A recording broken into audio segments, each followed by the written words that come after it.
Hello friends! Welcome back to Belle's Library. I'm Heather, and today we're going to be talking about the worst books of 2021, as well as some of my DNFs. And I've got about 20 books for you here, and you're also going to be seeing the best books of 2021, and I have about 20 books there as well. And so yeah, that's what we've got on the docket for today. Now, before we totally get into this video, I've got a few things to talk about. One, please click subscribe down below if you haven't already, and also my Instagram and Goodreads are down there for you guys as well, so we can talk bookish on all of the different platforms here. And then second, I'm moving across country in like 2 weeks. It's coming up very quickly at the end of this month, and so excuse the fact that it is a little bit echoey in here. I have no furniture. I literally have my bed and a TV in my room, and that is like it. So it's a different vibe at the moment. So excuse that. And also, third, these are my opinions. These are the books that I read in 2021. And out of all of those books, there's like 185 or something like that. These are the ones that I personally did not enjoy. It does not mean that they are necessarily bad books. It doesn't mean that other people haven't enjoyed them and that they might not be bad books to you. Maybe you really enjoyed these books, but this is my thoughts, my opinions, and what I DNF'd and what I consider to be books that I didn't really enjoy reading this year. So yeah, just keep that in mind as we get going here. I think we'll go ahead and start with my DNFs that I had this year. I've got 8 of them. And then we'll move into the books that I did finish that were my worst of the year. And I will make sure to leave them in timestamps for you guys if you want to skip around a little. Otherwise, just hang out and you get to hear it all. Okay, so let's go ahead and talk to DNFs. One of the books that I DNF'd this year was Carrie by Stephen King. I did not get very far in this, honestly. I was listening to it on audio, and it probably was like maybe 2 chapters in, and I was just like, I don't think this is going to be for me. This is Stephen King's first book that he put out, and it just felt very dated. I didn't like the way that he was portraying Carrie in the beginning, and just the opening scene. I was just like, what the hell am I listening to? So yeah, this is following Carrie. She's in high school and she is heavily bullied, and then at some point she has some other abilities and they come out in not so friendly ways to all these people that have been bullying her. It's my general knowledge. I haven't actually watched the movie or obviously read the book because I didn't make it very far in this one. Next, I have The 10,000 Doors of January by Alex Harrow. And this one, I actually started, it was like the very end of December into like the beginning of January about almost a year ago. And I thought I would go back to this one, and I've got a couple of books like this where I was like, I'm putting this down for now, but I feel like I'm probably going to come back to it. At this point though, I don't know that I will. I liked the concept and idea of what the author was trying to portray and the storyline, but I didn't like how kind of dense the writing was. I found it kind of boring. I just was really struggling to pick it back up and keep going with it, and it was kind of a lengthier book from what I remember. So I feel like I made it a good chunk into it, maybe like halfway, and then I was just like, I think my loan was up. I had to return it to the library because I had taken so long trying to get through this book, and then I just never tried again. I am curious to still try maybe one more book by her. The Once and Future Witches looks really interesting, and I'm curious as to if maybe I would like that a little bit more. But right now, I think I'm just done with The 10,000 Doors of January. From what I can remember, I just remember following this girl and her dad disappeared or was estranged or something. And honestly, I don't remember enough to give you a synopsis. So that says something. This next one is kind of a similar vein to that one, and that's My Heart is a Chainsaw by Stephen Graham Jones. I started this one, I got like maybe a quarter of the way into it, and then I was like, you know what, I don't know if I'm in the mood for this. Maybe I just need to put this down. I'll come back to it. and I have not come back to it, and I don't know that I will. I've realized that I'm not really into reading slasher stuff. And it's just not my thing. I don't really enjoy the final girls trope and that kind of stuff. I like to watch the movies. Love the movies, just don't really like it in books. So in this one, we're following this girl who's super into slasher movies, and she turns everybody that she sees into characters, and she's like, oh, she would be a final girl, or she'd be this, or he'd be that. And she kind of like interweaves that in. And then there's also like she's writing a paper for school and kind of interweaves it into those. And I don't know, just very different. And I think the writing style is a little bit different as well. I was very intrigued with the prologue. I was like sucked in, but then we like completely changed characters and directions, and then that's where I kind of was like, I don't know, I'm into it. And there's so many references to different slashers, and I haven't really watched a lot of slashers, especially like the old school slashers, for quite a while.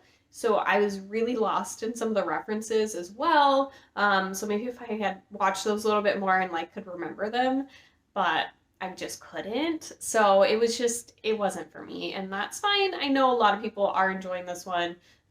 It just wasn't for me. The next one was really not for me, and that's Circe by Madeline Miller. I was like, what is all the hype about? I want to know. I own this book. I need to read it. Let's get into it. Greek goddess, like, vibes. I wanted to love this book so bad. Like, everybody seems to really love it. And then I read it. I made it like halfway through or so, and I was just like, I'm so bored. I'm so bored. I don't want to read this anymore. We're just following Circe and her boring life on this island and her doing all these random things. And I was just like, oh my God, I'm dying. I don't want to read this anymore. So that one was done. Then Into the Forest by Jean Hegland. I think I made it actually a good chunk into this book. It's probably like 75-80% into this book. And I was like, huh, you're taking this direction and this is weird. Okay, I don't like that. There's just like, I wasn't like fully into the story, and then something happened and I was just like, no, what? And then I was reading reviews and everybody didn't like the ending of it anyways. Like they were like, we enjoyed the book, but then the ending just, so I was like, it's really good that I just don't finish with the ending here. This one is like a post-apocalyptic book about these two sisters who basically like, I think they live outside of San Francisco a little ways. And the whole world like shuts down and they're stuck out in the woods with their dad and they're trying to survive. And that's kind of, we're following the two sisters and how they're trying to do so. But yeah, it was pretty boring, to be quite honest, and then took some weird turns, and I was just like, I am not feeling it. I wasn't feeling connected to the sisters at all, and connected to their story, or cared what they were doing, or what happened to them at all. It just, yeah. So there's that. Then I also DNF'd Fate of the Fallen by Kel Cade. I was going to read this for the Shelf Space Discord. They had it for one of the months for their like buddy reads, and I started into it, and I probably made it like maybe a third of the way into it or something, and I was like, I'm really not into this. It's really pretty boring. I'm not finding this entertaining. I just decided to put it down. I was like, this isn't for me. It's like a chosen one type fantasy where this guy, he's supposed to be like the chosen one or something, and then I think his head like gets chopped off, and then the other guy, his like best friend, is actually the chosen one, I think, but nobody thinks of him that way. Like he's kind of an outsider in society, and I don't know. That's all I really remember, to be quite honest. I don't remember much more. And then two more books I have DNF'd. So I had Creatures of Passage on here, and this one I was really intrigued by, but it was very different from what I thought it was going to be like. So Creatures of Passage, I thought was going to be about this woman, and she like ferries the dead, or ferries people in her taxi, and there's like a dead ghost in her trunk, and like somebody following her kind of a thing. I don't know. I just thought, I was like, oh, ghost and like this strange woman, and I was like, kind of sounds interesting or something. But it definitely like followed other characters and was a more in-depth look about this family. Oh yeah, and there was like this kid who was like talking to a riverman down by the river. I remember hearing this part, and he goes to his aunt who he doesn't really talk to and is like, oh, here's a letter from the riverman or a message from him or something, and her like twin brother had died by the river or something, and so like it's supposed to be all connected, and it kind of was, but then there was a lot deeper, harder topics in there than I was prepared for, and yeah, there's a lot of trigger warnings, and I think I was having a hard time a little bit with some of the writing, as well as I didn't want to read about some of the stuff that was being talked about, to be quite honest. It had to do with children, and so if you are going into this book, and even if you're not super triggered by things, like I didn't know I would be triggered by this, and then I just was, so I was like, I don't know. Yeah, so I would probably peek at some trigger warnings for that book. And then the last book I'm going to talk about here is Final Girl Support Group by Grady Hendrix. I have really enjoyed Grady Hendrix books, but the Final Girl thing it does not entertain me. It just is really boring to me. I just don't like it, as I've talked about before. This is supposed to be following a group of final girls, and they go to the support group, and then all of a sudden they start getting picked off and killed, but it just wasn't really that exciting at all. And lots of slasher references that were going over my head, and it just... Something that I learned about my reading this year is that I just am not into that.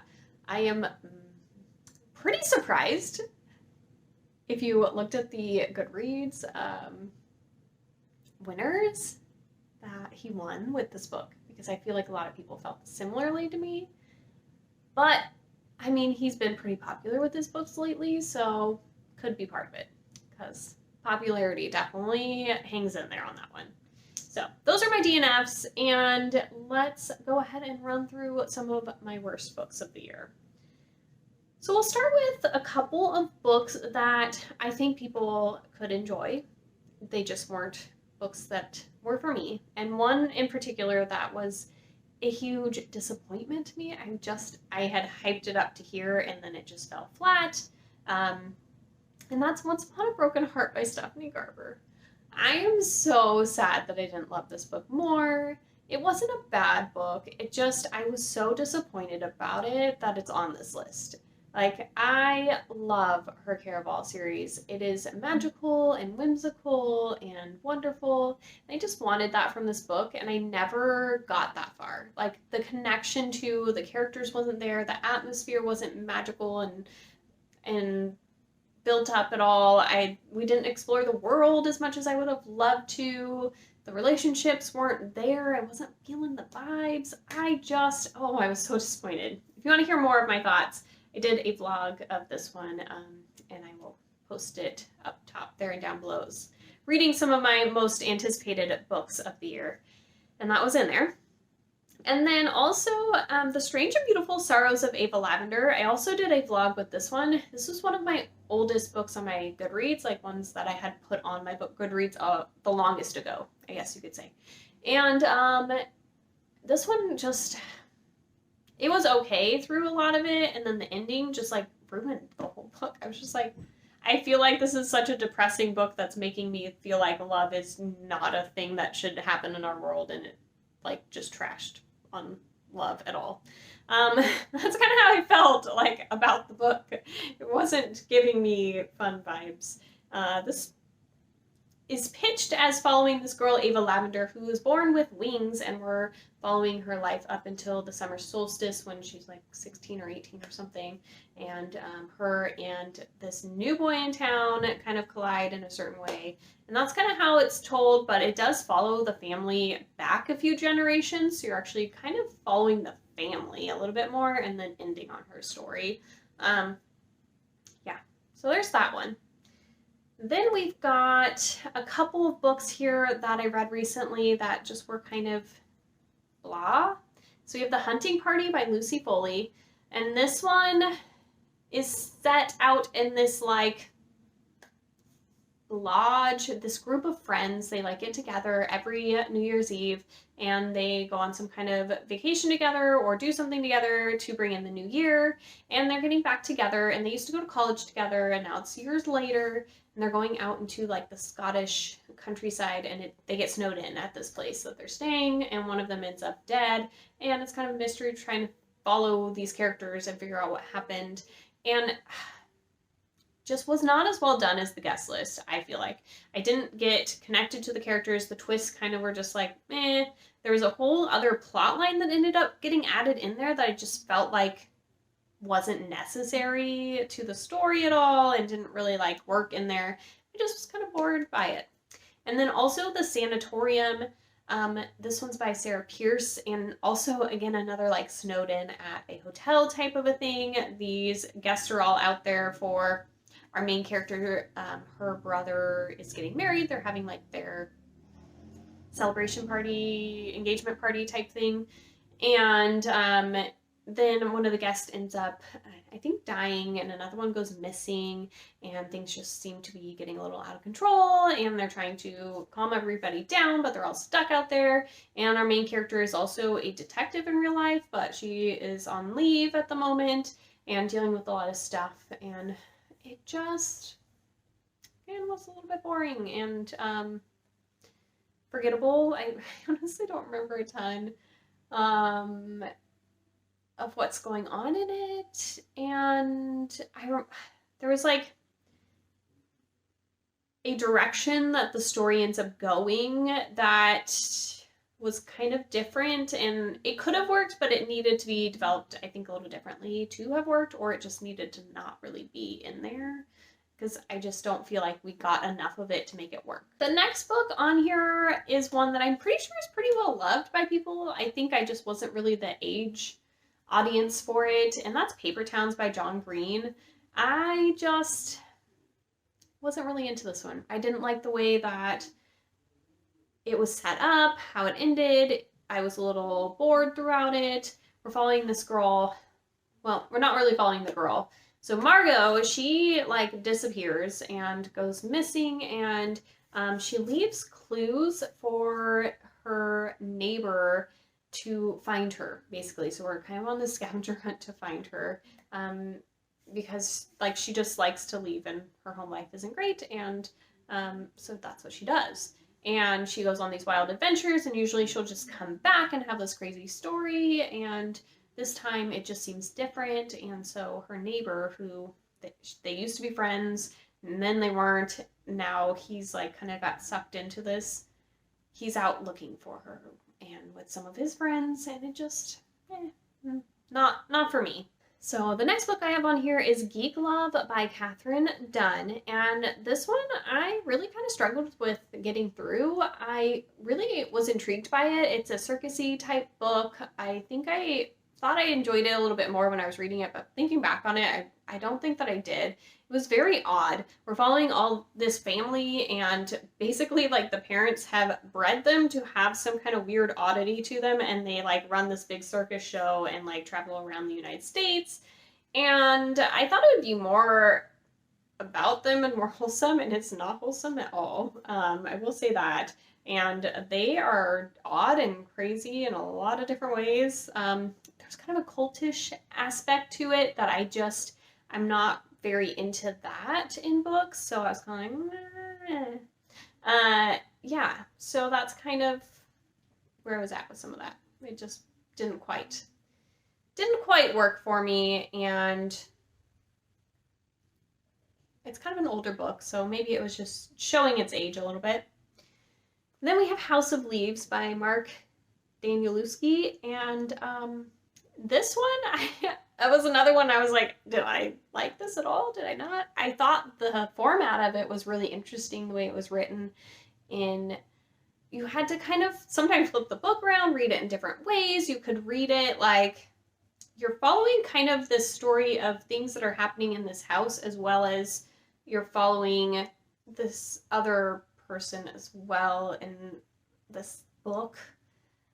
I'm trying to remember. There's this house basically that the dimensions aren't quite right. Like when you measure it and look at it, things don't quite add up. And then there's like this weird door and hallway that just like leads into this totally crazy big, huge, cavernous space that just like is like you can't see it from the outside, and it's very odd. And so you're following this group who's trying to explore this area and figure out what's going on in it, and this weird things that are happening in this house. And then you're also following this being written about. So basically, like, it's supposed to be this author wrote this book about this, but like, it's just odd and weird, and it felt very hard to get through, and it took me forever to get through, and I don't think I enjoyed it in the end. No. The next book I have here is What Beauty There Is. This is by Corey Anderson. I got an arc of this one, and it just was not for me. I was not entertained. We're following this teenage boy, and he has a younger brother. I think it was brother. I'm pretty sure. Maybe it was a sister. I don't know. Anyways, their mom is not really capable of really taking care of them, and so it really falls to him, and his dad is in prison for stealing a bunch of money, but that money's never been found. It was hidden by him somewhere, and so the boy is like, I need to find this money to make sure that me and my sibling don't get split up and put into a foster system and this and that. And so we're following him trying to find this money and figure this out. I was a little bored. I wasn't into it. It didn't seem realistic. I don't know. It just didn't work for me. Then I have The Asylum by, I think, John Harwood, I think it was. I don't know. I got this as a punishment prompt. It was to like read one of the lowest rated books on my want to read shelf on Goodreads. And it definitely showed that. It was not great. What was this about? It was like this woman in this asylum and how she got stuck there because of like another woman who switched identities with her and like convinced people that she was her or something. I don't know, something weird like that. I don't totally remember. Obviously why it's on this book list. The next one I know a lot of people have really enjoyed, and that's Station 11 by, was it Emily Mandel, maybe? Something like that. Emily St. James? I will have it up for you guys. This one, we're following this post-apocalyptic world, and something about a play, and there's an airport, and this one kind of had a cultish aspect to it too. Not my thing. I didn't enjoy the writing or storyline or anything in this book. We're following like a few different perspectives too, and I just think that made it to where I couldn't really connect to any of them, and I just wasn't very entertained by it. So this next spot I have a duology put in here, and that's Silver in the Wood and Drowned Country. It was like two short novella type stories, and it's a duology, and just wasn't up my alley. I just didn't connect to it, or really, I don't know. It just wasn't for me. We're following, I just remember there was like this mythical being out in the woods. Nope, I don't know. I don't remember enough to give you a synopsis, so there's that. Then we have The Ocean at the End of the Lane by Neil Gaiman, and this one, there's like bits and pieces in there, but then like I just don't, this one and the last one I just talked about, I read in January. So it's been quite a few books ago, and I don't totally remember. This one follows like this woman shows up. I think she's gonna be living with this family, like renting the room or something, but then things start going sideways, and like she's some other like being. I don't know. And they live in this house at the end of the lane. Something up. Wow, really just not doing well with this one. I just know I did not like it. Didn't like the way it went, didn't like the ending. Like I remember being like, nah, I don't like this at all. Did not enjoy the ride. And then the last book that I have here is Things Have Gotten Worse Since We Last Spoke by Eric LaRocca. And this one, if you liked like The Troop, or you like really gross, gory, nasty type horror stories, then you will very much enjoy this. Something I've learned I do not enjoy. I did not like The Troop. I just, ew. This book, ew. It is a novella. It is small, it is short, but it's gross. It is gross. It's about these two girls who decide to enter into this like relationship, and one of them is like, she's like, basically, I will take care of all your financial needs, anything you need, but you have to do whatever I say all the time, anything that I say. And it starts off a little more innocent and then just goes directions, and I'm like, no, grossness, so gross. So that one was just a big no for me. And that's all of the books on my worst books of 2021. So I hope you guys enjoyed, and if you guys have some worst books of 2021 that you want to share with me, I'd love to hear them down below so we can chit chat a little bit. And also, if you made it this far, then, you know, send me a little snowflake down below because it's getting cold. I'll talk to you guys later. Bye!